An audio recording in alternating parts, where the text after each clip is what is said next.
All right, so almost ready to start.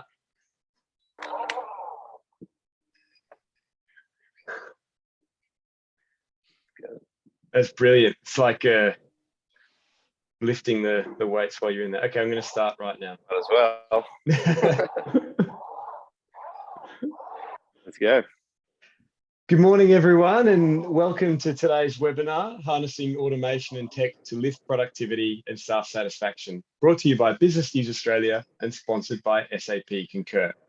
As the labour market tightens and inflationary pressures bite, business leaders are faced with the dual challenges of making their resources go further while also attracting and retaining staff. It is becoming ever apparent that not only do clunky, inconvenient systems waste time and money, but they dampen the employee experience at a time of limited tolerance for friction. Automation is one path to solving this problem, with solutions that can have far-reaching flow-on effects in terms of productivity and employee well-being. From automated spend and accounts payable systems that are more intuitive to users, to optical character recognition that can help spot irregularities in documents, there are numerous use cases with both functional and psychological impacts for workplaces.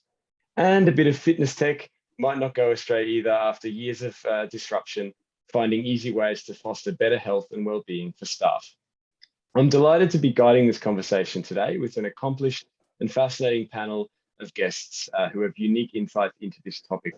I'm joined by Tomas Steenackers, founder of National Vet Care and National Optical Care, Jon Gregory, founder of Vitruvian, and Andy Ray, SAP Concur Regional Sales Director for Australia, New Zealand.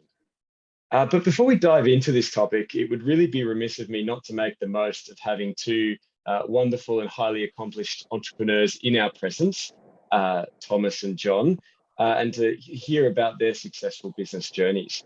So Tomas, I'd like to start with you.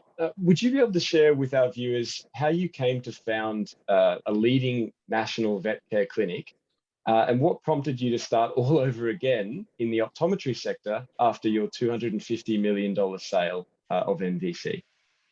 Thanks, Matt. Thanks for having me. I guess, look, what we've done is I used to work in a lot of corporates for probably 10, 15 years, and I end up quite frustrated with sometimes the inability to go fast or change things and improve things. And at one point with my ex-employer, I decided that I probably could do something different. And that's where I took the gamble to start National Vet Care. And in a nutshell, we acquired 35 practices in the vet industry. And over the journey of 4 to 5 years, we acquired 110 practices across Australia and New Zealand, existing businesses. And we had 650 independents using the services. So probably in the space of 4 or 5 years, we got, I would say, 25 to 30% of the vet industry interacting or working with National Vet Care. And when I exit that business, I was looking at the healthcare, and as we all know, sometimes the healthcare can be a bit deficient in terms of optimizing things, and an opportunity came along to do a similar thing in the optical space or optometry space. So now we own a corporate called National Optical Care that has 55 practices. And again, the same concept, trying to put good systems in the back end to continue improving the journey of our staff, but also customers. Wonderful. And Jon, we see that you're there in the warehouse, fitting in a bit of resistance training during the webinar, which is great to see. Would you be able to share with us how you went from being a trader to someone who's developed a fitness hardware technology company like Vitruvian, having raised $20 million in April towards your V-Form trainer? How did you go from lifting weights in your day job to building a company with sales in 40 countries? Yeah, thanks for the intro. Really, the genesis of the idea was when the markets were quiet, sort of through 2008. Occasionally they were quiet. We had a gym in the back of the trading room, and I thought, surely we could do something a bit more technological in the 21st century than just pushing metal weights around to exercise. So that was the genesis of the idea. It looked possible, it looked difficult, it looked challenging, it looked achievable. And yeah, I think ever since that day, I just try and set out and make it happen to the point now where we actually are making it happen. And it really is possible to use technology to do resistance training and exercise in an incredibly efficient and effective way, to the point where I'll be on this conference call with you guys now, and by the time the call's over, I will have been to the gym. And you can't get much more efficient than that. Exactly. And perhaps you could just give us I know it's probably quite complicated technology, but could you give us a brief summary of what the actual trainer is and how that works? Sure. It's a piece of hardware that you stand on. You probably can't see me standing on it, but through 2 sets of cables, it puts up to 200 kilos of resistance through these handles.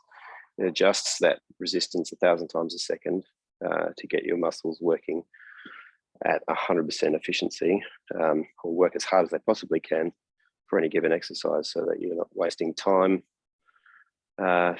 stuffing around, changing weights. You're not wasting time by training suboptimally. When you do train, you just train the most effective and efficient way possible. And that's good use of technology. Absolutely. And it'll be great to hear your perspective and Tomas's, because Tomas, you're very much in a services space, and Jon, you very much have a product that ideally sells itself and seems to be doing so in many global markets. I'd like to ask you both, before we go into greater depth on this topic of automation and technology improving productivity and workplace satisfaction, just what you see as the 3 biggest pain points and challenges in your businesses at the moment. Who would you like to answer that? Jon, perhaps we could start with you. Yeah, sure, I can go. Like for me, where we are in the business growth cycle, there's one word, which is challenge, which is it's capital, but not just financial capital. Financial capital is one aspect. We always need to be raising to grow.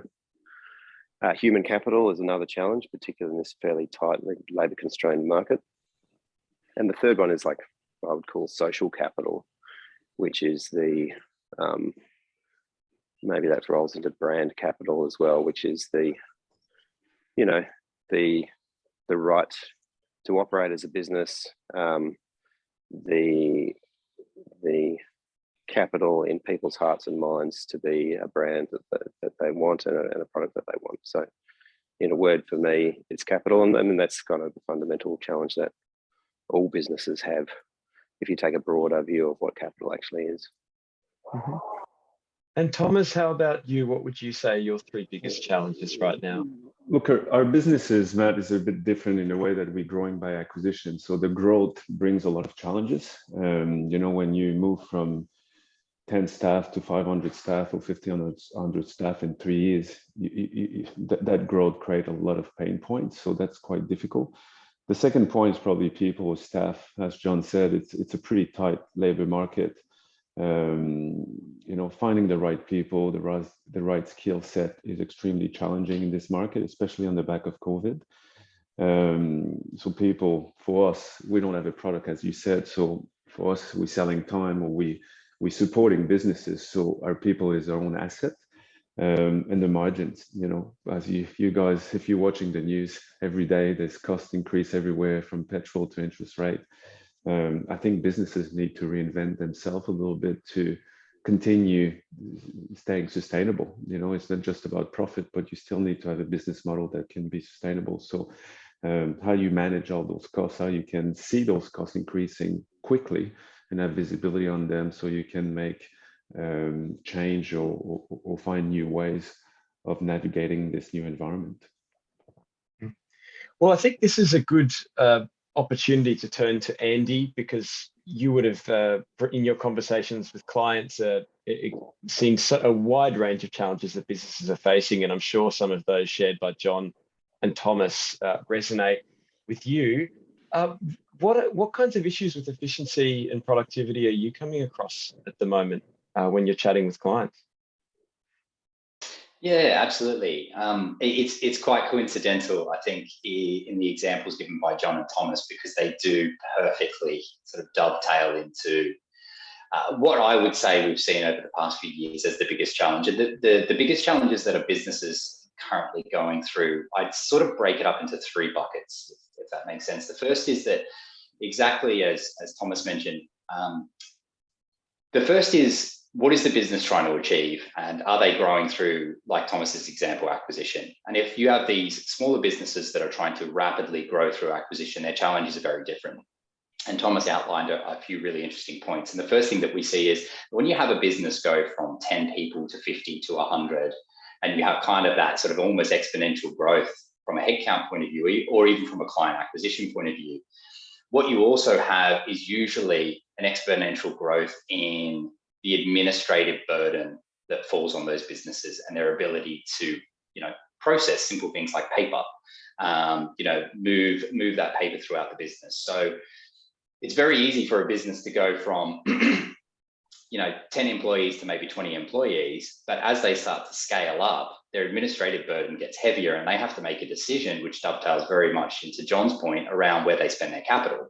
Right? Do I spend my capital by acquiring, human capital and adding employees and scaling out that way? Or do I look to invest in technology and use technology at an early stage in order to become more efficient and in order to get the benefits of, the insight, the fraud mitigation, the compliance, and really the better oversight of capital?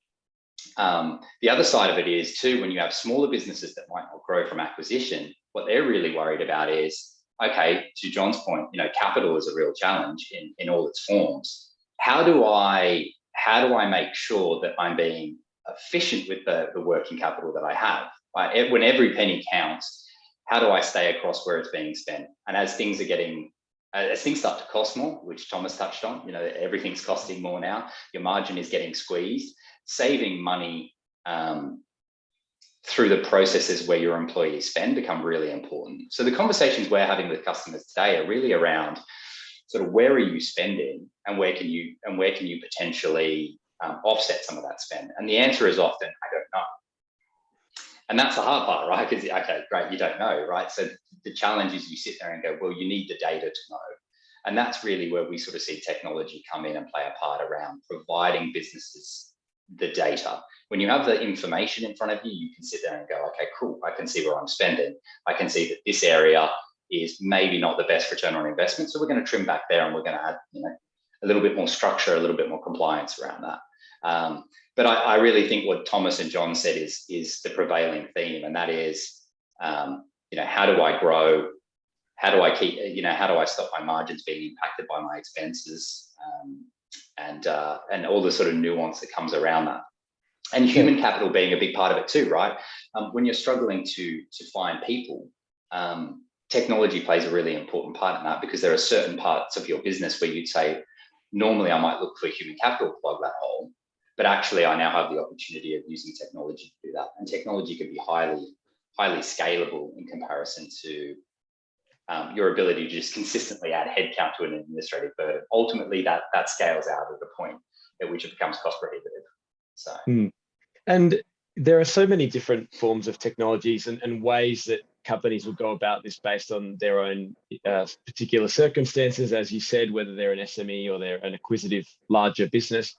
But ultimately, SAP Concur is one of those methods, and perhaps you could enlighten us as to what SAP Concur entails and how it can address some of these issues. Sure. Yeah, it's pretty straightforward. We refer to SAP Concur as a spend management platform. Now, really, it's just a fancy way of saying we help business. When you think about how most businesses operate, employees within a business are empowered to spend the company's money in really about 3 key areas, right? Either they incur expenses on behalf of that business by doing day-to-day business activities, going to meet customers, jumping in taxis. They travel, which is an extension of those expenses. They book a flight, they book the hotel, they maybe do some meal and entertainment, and there's some fringe benefit tax associated with that. So they either spend money through traveling, through submitting expenses, or it's really the third bucket, which is through the requisition of goods and services, right? outside of those three areas, most employees wouldn't impact the business. Your average employee wouldn't impact the business in spending money really anywhere else. So when we say spend management platform, what we're really saying is SAP Concur takes those three processes and brings it into a single platform. How do you help businesses book travel, requisition travel, book travel, maintain compliance through that process? Then once somebody has booked that travel, help them administratively account for all those expenses that they've just incurred, reconcile those expenses, again, maintain compliance and fraud mitigation through having checks and balances in place, having oversight by the business to make sure that managers and senior leadership have insight over to what's being spent, either before it's being spent through a requisition process or on the back end by making sure that people are in policy with what's being spent, through to that third bucket, which is, as I said, the goods and services, whether it's a requisition of goods and services or whether it's just through the processing of paper. You have a supplier invoice. How do you automate those processes? And in bringing those three processes together, what you really get is, to my earlier comment, is you get the data. You have a full insight into where your employees are spending money. You can maintain compliance and you have a very good process for the mitigation of things like fraud. But what's even more important than those things, I would say, is probably your end user experience, which is some of those processes can be quite clunky and quite labor intensive for what I would call an end user, which think of that as just your employee who's out there doing the hard graft. They don't know what a GL code is. They don't know what your account code is. They don't necessarily care about your delegations of authorities. Give them a really good experience in capturing and processing that information, and senior leadership and finance can be assured that the data flowing through to them is accurate. You give them a bad process and the data that gets to them is most likely wrong. And then you're just burning more productivity and having more issues with compliance on the back end because you made it too hard for your employees to do. So that's what we do. We kind of bundle those processes up and provide it to your employee with a good user experience. So whilst for each individual employee, it doesn't matter so much what they're spending on, as you say, but if you look at it, the accumulation of many bad experiences can have a very deleterious effect on productivity, and that's the gap that you're plugging. Yeah, absolutely. Well said. Okay. Great. And just out of curiosity, can that be integrated into other ERP systems that are not SAP? Yeah, absolutely. So any really good technology provider will obviously understand that they need to be able to connect and interface with multiple systems and best-in-class systems across the world and across different providers. So absolutely, when you think of SAP Concur, what we're talking about is providing as I said, a spend management platform with a great user experience that should be able to plug into any financial system that you need, that you have. That's pretty important in today's day and age because a lot of businesses, and I'm sure this would resonate with Thomas, as you grow through acquisition, you acquire the technology.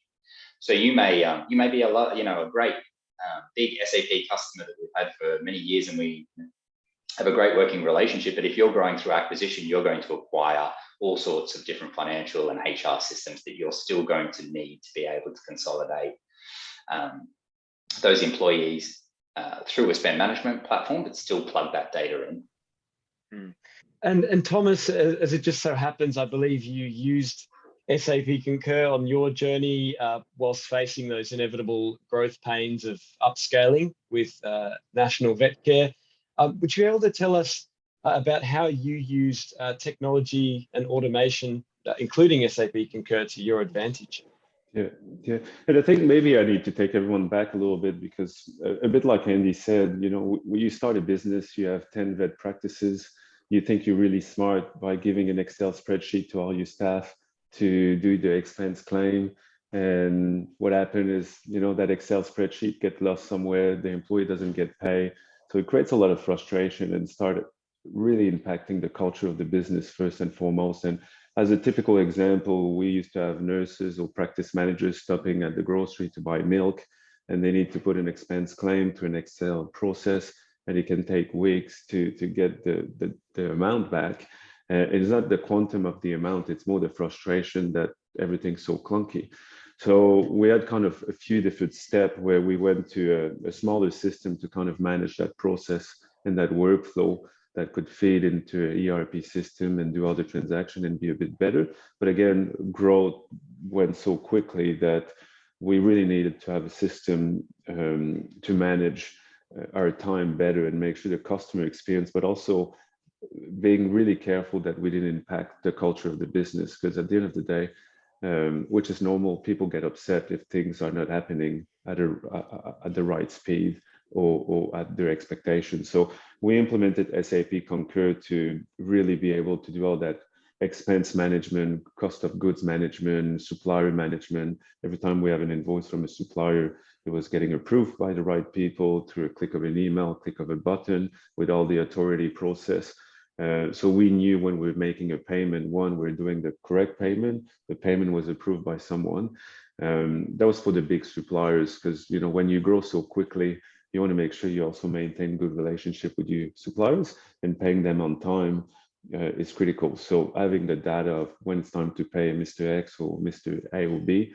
But as I said, the major thing for us was staff. We went from, as I said, 10 staff to 1,500 staff. Everyone would have an expense claim. Some people had corporate credit cards. And then the thing that's a bit unfair is expecting your finance department to be able to cope with all that stuff so quickly. And obviously, if they're not coping well with this, you'll have mistakes in your P&L. And again, you're having some issue with your visibility, how your business is performing. So that's in that context that we implement Concur. It worked really well for us from a management, but also visibility. In the vet industry, we had 26% of our costs are cost of goods. And as I said, 30%, 38% is employee related cost, wages and so on. So being able to look after people really well and give them some platform that will be super efficient and not creating more frustration was key for us. And what in your view are the consequences of leaving issues like that unaddressed in a tight labor market like what we have today? That is really dangerous, because people these days, I don't know where Jon sits with that, but if you don't give an environment where the systems are easy to use, people will take another job somewhere in a heartbeat.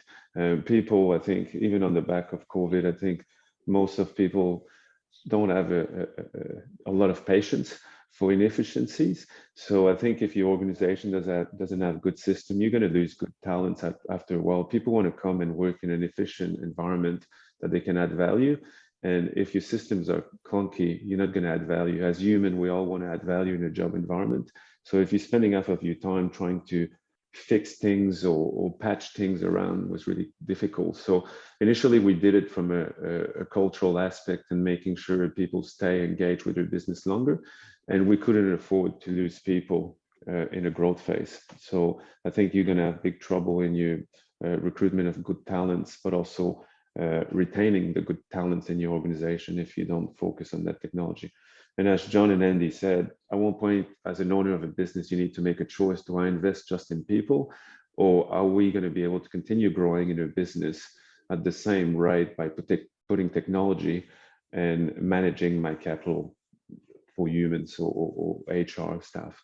So I think it's a balance of both. And if you continue growing your organization by adding head counts after head counts, your margin won't sustain. It won't be possible. So I think that's where the good trade between technology and staff, the right mix, is really important to give you the ability to continue growing in your business. And I think this is a good opportunity to take this conversation to the fitness and health element, something that also has a great impact on staff satisfaction, general happiness and being productive. People have been inside for 2 years, and some leading more stationary lifestyles or changing their diets, and of course all of the various mental health issues as well. So I thought it would be a great opportunity to have someone like Jon here to talk about that fitness element. So Jon, a lot of us recognize the importance of health and wellness, but we're not all as fit and healthy as we would like to be. And across our workplaces, that's true as well. what's your view on how fitness technologies such as yours or from any other of the many companies offering those sorts of technologies can revitalize the workplace? Yeah, sure. It's a pretty broad question, that one. Workplaces are going through major upheavals anyway. Like, you know, COVID has told us that we can work from home quite effectively if we want to. So actual physical workplaces are looking like fairly transitory places going forward. I think that's going to be a sustained change in our culture.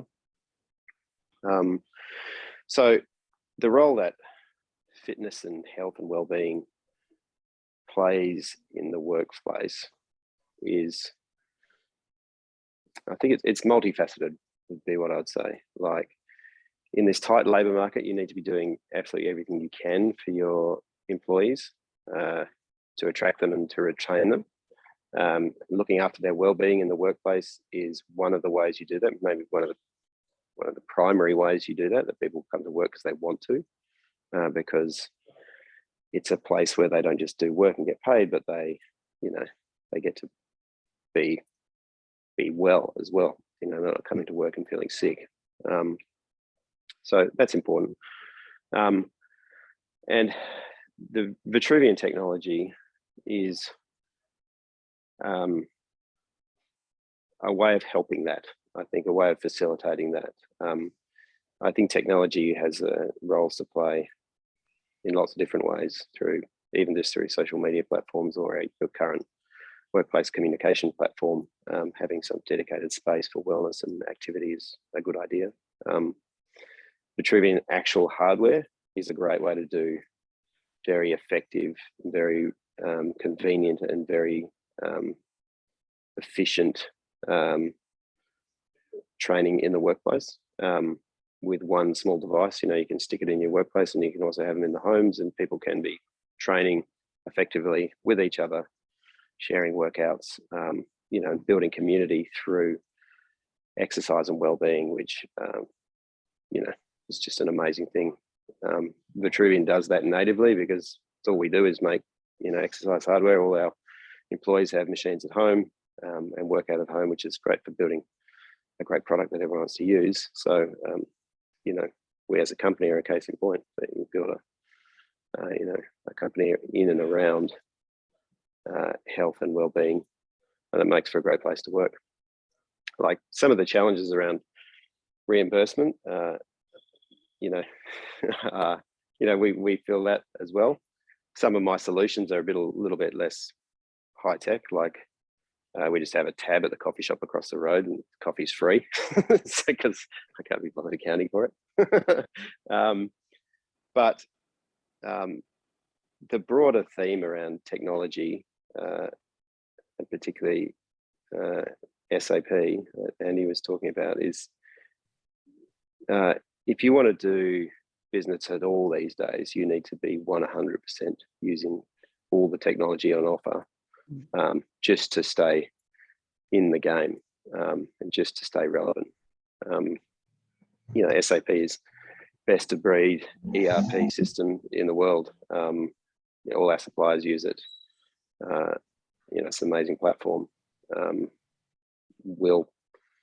Sounds like I need to go and sign up for SAP Concur after this call. So I'll get on the phone to my financial controller. She'll love that. She'll love more accountability and more kind of tracking of expenses. But even this call that we're doing right now is just an example of technology increasing productivity in the workplace. Imagine this even a few years ago.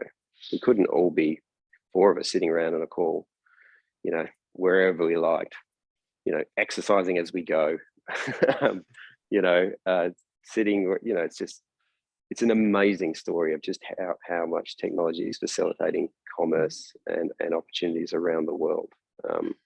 Yeah, and you just got to, whatever business you're founding or forming or growing, you have to use technology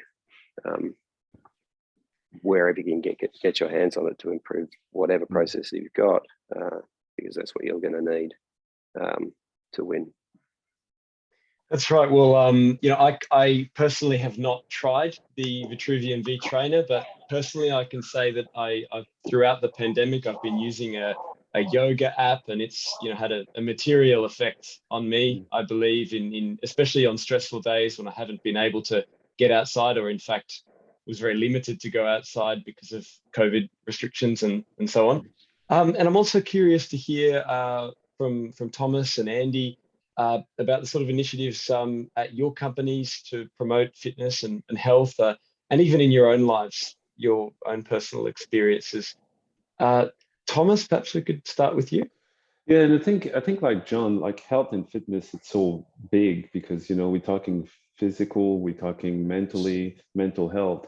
There's so many different facets, and I think from my point of view, Matt, since the COVID and the pandemic, I think the friction between employees and employers is growing in terms of people don't have much tolerance for wasting time anymore. I think time has become really important for a lot of people.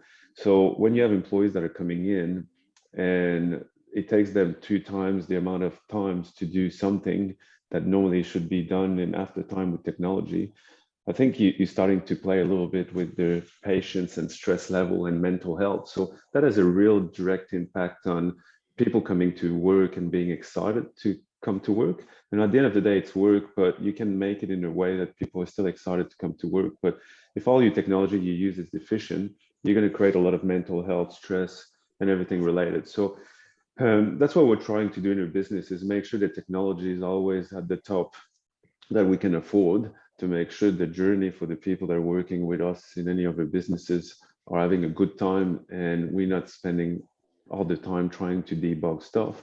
But the other thing is trying to have, trying that in another business, making sure they have free lunch every day, and trying to feed them healthy stuff. One day I came in at my place and there was chocolate everywhere, sugar everywhere. And you can see people are walking a bit on stress and on edge and are ready to kill each other because they're so on the high of sugar. So I said, that's it. We're throwing everything in the bin, and I'll give you, it's a small business, but I'll give you a budget, order whatever from Coles, and we'll get it delivered every Monday. And that's your ration for the week of food in the fridge. And I want to see a healthy choice, from carrots to veggies to fruit, to make your own sandwich so you don't go to the coffee shop and stuff like that. So just those little perks, they're not big, guys. It's just little things that people like. That's cool. I don't have to bring my lunch. I have a bit more time in the morning. Maybe I have an extra 15 minutes to be on John's machine instead of making my lunch.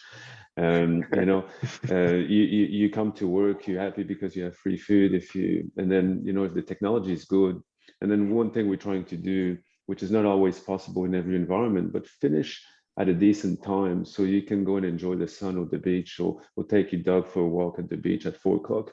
And what I've seen personally is people jump back on the emails at 7 or 8 o'clock and finalize things. So I've kind of did that not for that outcome, but I did that to create a better work environment. But I feel people are happy to jump on their laptop after hours and solve other problems. And then at the end, they seem to be more productive, which is great for everyone, and happier. So I think that's kind of the little things. Personally, I go surfing every morning or for a run because I cannot start my day. I'm not really good at yoga, Matt, so I need to do something else. But if I don't start my day with some sort of physical activity, my day's not going to go the right way. So I think it clears my head to stay healthy. And the same, I try to follow what I said to my staff, is eat healthy and not sneak into the coffee shop and have a chocolate something or a donut, and stay healthy with what we feed our body with. Yeah, and it's really tricky because it's clear on the one hand that this needs to be a priority for managers, but how do you bring up the conversation? How do you instigate these sort of initiatives without it being too prescriptive or even patronizing to staff? Yeah, and look, Matt, I don't tell anyone you have to eat the food that I have in the fridge. If someone has a sweet tooth and they want to eat this kind of food at lunch, that's your right. I'm not going to be here to say in our business that's the way you need to eat, but I'm trying to set up an environment that if you feel like being healthy and that's your choice, again, you cannot change people's habit. They need to do the first step. So, but if you want to do those first steps, we create that environment, from a gym membership to feeding you good food and giving you decent hours you can work. We've given you the platform. If you take it or not, that's kind of your choice there. I cannot be your dad or your mom and tell you what to do in life. I can only set up an environment, but at the end of the day, as human, we have to make choice. And when they see their colleagues that seems happier, more performing, happier in the work environment and coming to work with a smile, sometimes that can go to the other people and create that movement, mass movement, that everyone will kind of go like this. Even this morning, guys, I went to the coffee shop, and as a joke, I said to some of the girls that work with us, I said, "Oh, do you want cookies or anything?" It's like, "No, we're on a healthy week. We don't want anything bad, no coffee, no nothing." So it was just nice that they're taking it seriously, and I can see they're more productive than they used to be. Lovely. And Andy, do you have any thoughts along similar lines or initiatives at SAP Concur that you'd like to share?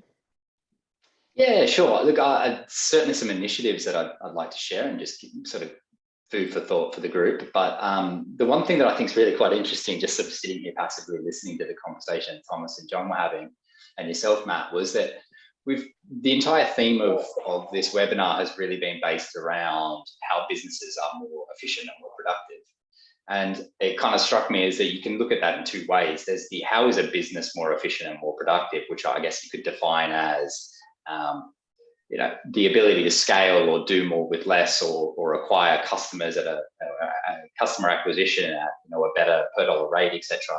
But there's another aspect to how businesses are more productive, which is what we're talking about now. It's the human aspect of how not only is the business more productive through making processes better, but how is a business more productive through making employees better and more productive? And that's really the conversation we're having right now. And Thomas said something earlier that I just thought was really quite profound, and that's that people really do want to feel like they've been productive.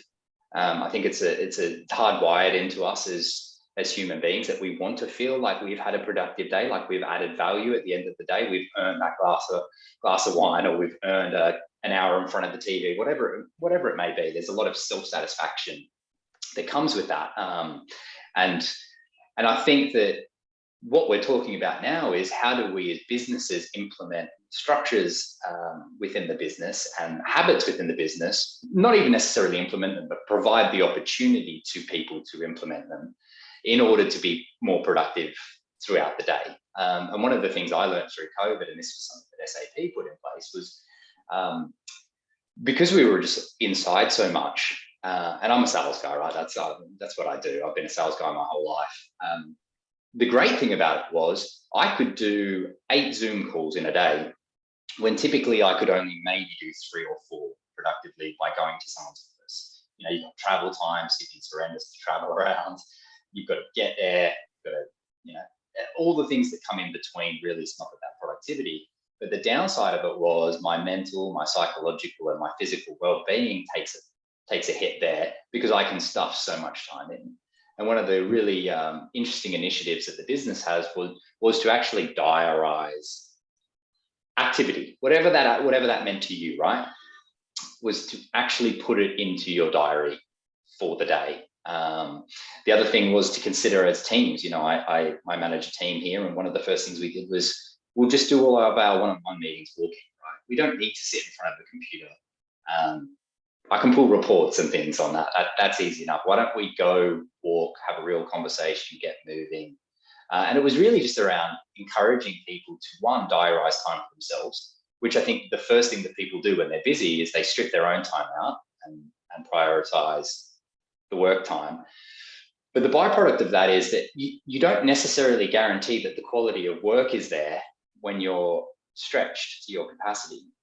You might be doing 8 Zoom meetings a day, but are those 8 Zoom meetings as quality as those 4 meetings that you were doing face to face? So it becomes really challenging, right? And the balance between making sure that you as an individual are in your sort of best state to be productive. So yeah, we diarized activity throughout the day. We did some one-on-one walking meetings. We had a little bit of a challenge internally where SAP had I guess you'd call it a step challenge, which is people were sort of somewhat, in a small way, financially remunerated by actually doing more steps throughout the week. And to steal from Warren Buffett, I think to answer your question, which was, how do you implement these things without,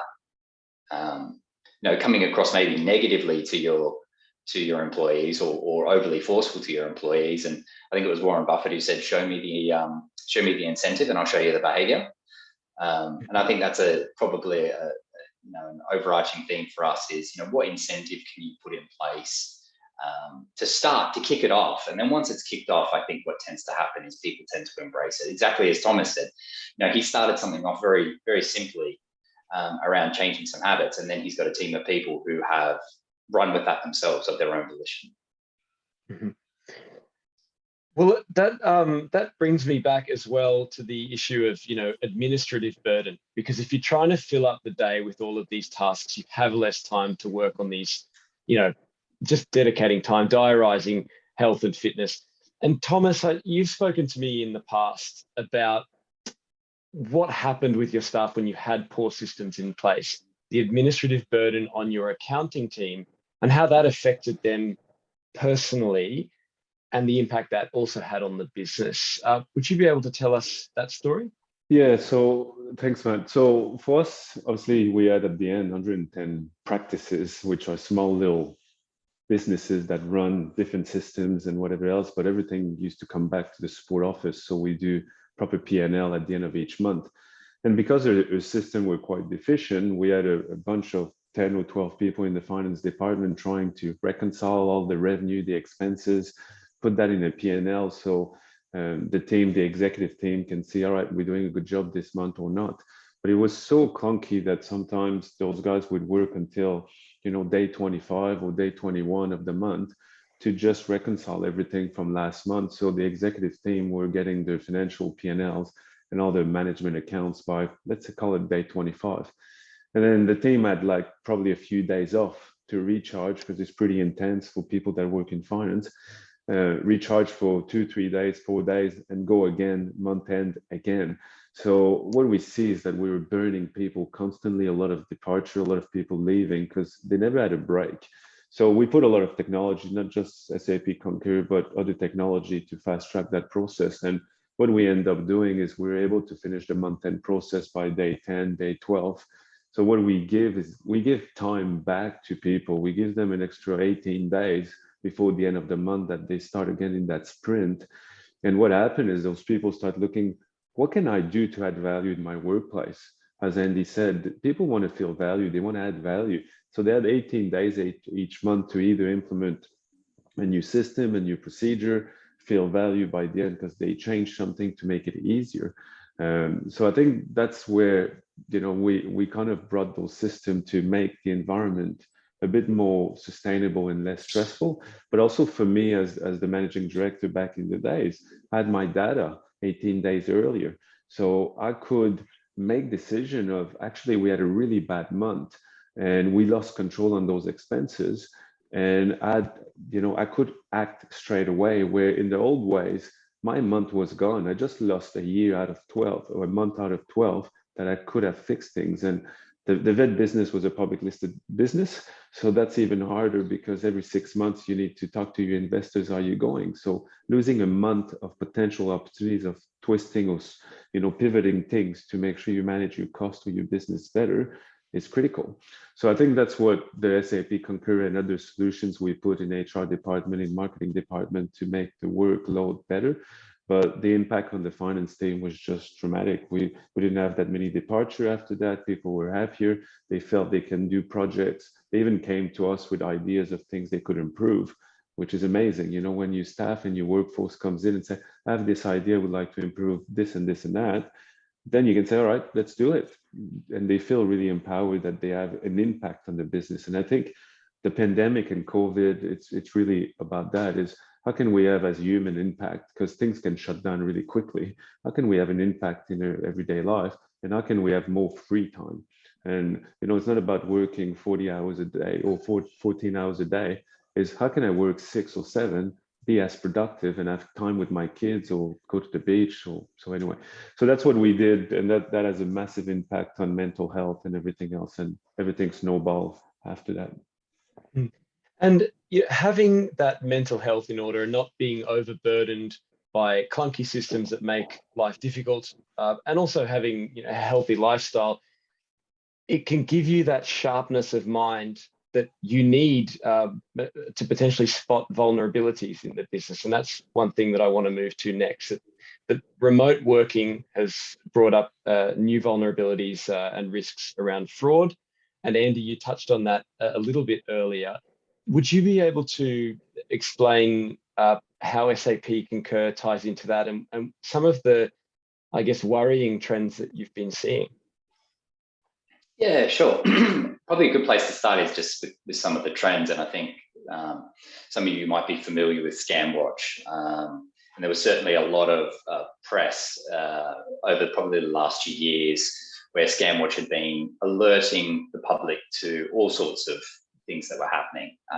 In fact, I think it was yes, it was 2020 or 2021, forgive me, I'm not sure exactly which year, but it was kind of around about $70 million was scammed from small businesses, who are certainly not the businesses who can afford to, unfortunately, be scammed out of that hard working capital. So one of the things we've seen really is an increase in a lot of the sophistication of these scams. And the conversations that we tend to have around what we do as a business with customers is, it's people don't like to have the fraud conversation, is the truth, Matt. And I think it's because it's a little bit of an uncomfortable conversation. I think everyone likes to think, when they think of fraud, firstly, they think of somebody internally defrauded me. And there's sort of two types of fraud. There's fraud that is external to an organization, where someone is trying to essentially scam you through an external process. And it's usually less sophisticated, very high volume. And I'm sure we all would have seen the emails coming through saying, please pay this invoice now, or you will be cut off. Or got the voicemail about, the tax bill that you have, or that the ASIO is looking into you, but if you pay this money now, you're okay. So they're less sophisticated, but they're very high in volume. And it's the volume that is the point of vulnerability. That's where it gets through. They're just trying to find a weak point by hitting so many targets. The second type of fraud is fraud that comes from within an organization. And unfortunately, it's a little bit more insidious because it's lower in its volume and higher in its sophistication. And it's obviously higher in its sophistication because people with inside a business understand the workings of that business better. So those are the sorts of two types of fraud that we often hear about from customers. And customers sort of want insight around how systems like SAP Concur help sort of mitigate that. And look, the first thing is that a lot of people will say, we don't really have a problem with fraud. We don't have that culture. We don't have these, we spend a lot of money on information security, and I'll sort of go down that route. But the bigger challenge of today too is it's not just about whether you're vulnerable as a business, it's also about whether your sort of supplier network has any vulnerabilities. So one of the things that was highly reported last year was there was a lot of smaller business, and one was in a family-run construction company where they'd received an invoice from a supplier that was a legitimate supplier that they did business with all the time, where the person had come to them and said, this invoice is late, it was for about $50,000, please pay it. Oh, by the way, we've changed our bank account details, here's the information. And what had actually happened was someone had exploited a vulnerability in their supplier's systems in order to catch that email and that invoice and know that it was real and true. And all they did was doctor it to change the bank account details. So what technology, that's just an example of things that happen to businesses. Other examples are sometimes your employees are quite sophisticated at defrauding you through your expense process. When you have a manual process, people can goad that system by what we would call double dipping, which is where they're essentially saying, one expense was incurred in multiple places, or they're taking personal expenses that occurred during a work hour and claiming that as an expense. Or it could be something as simple as businesses that calculate mileage, where I'm allowed to use my own car for work, and work will reimburse me based on the ATO rates.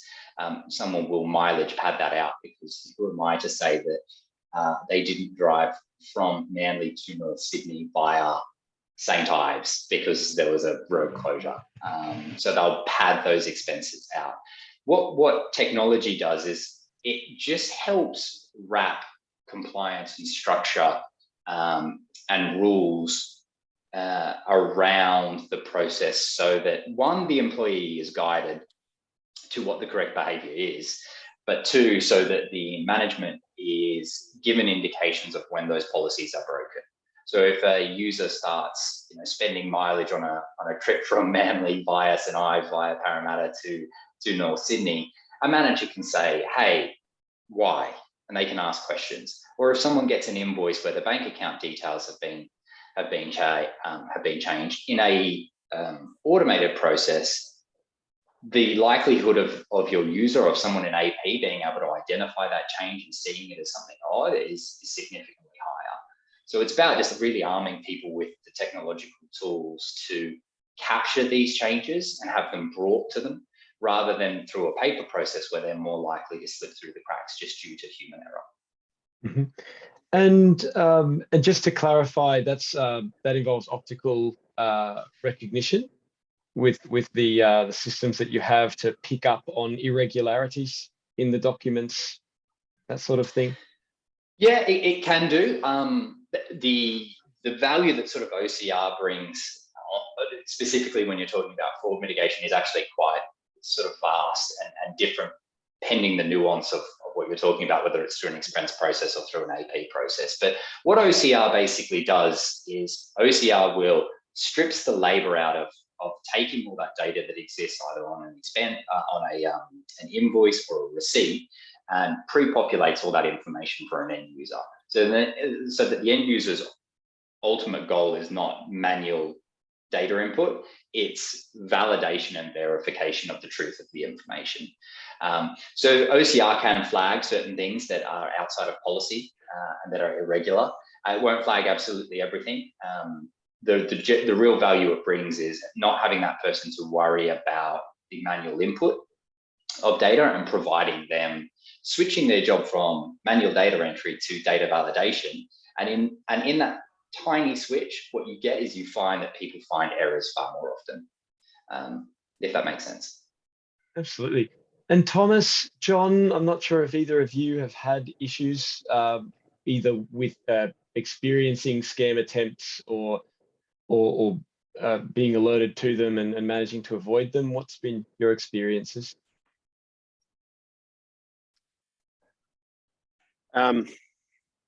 Probably do have them, but I'm unaware of them, so I'm probably getting scammed right now.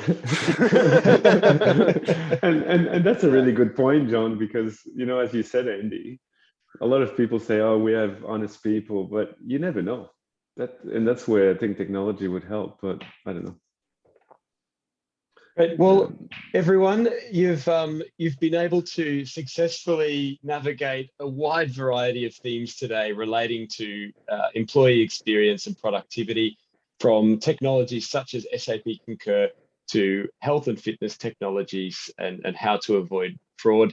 I'd like to thank you all for taking the time to share your experiences and insights with us.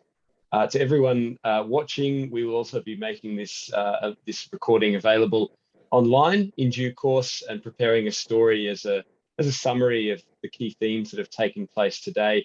And if you have any questions for us, be sure to reach out via email and we will get back to you. So thanks, everybody. Have a great rest of the week. Thanks, guys. Thanks, everyone. Thank you. Bye-bye. Cheers. Bye-bye.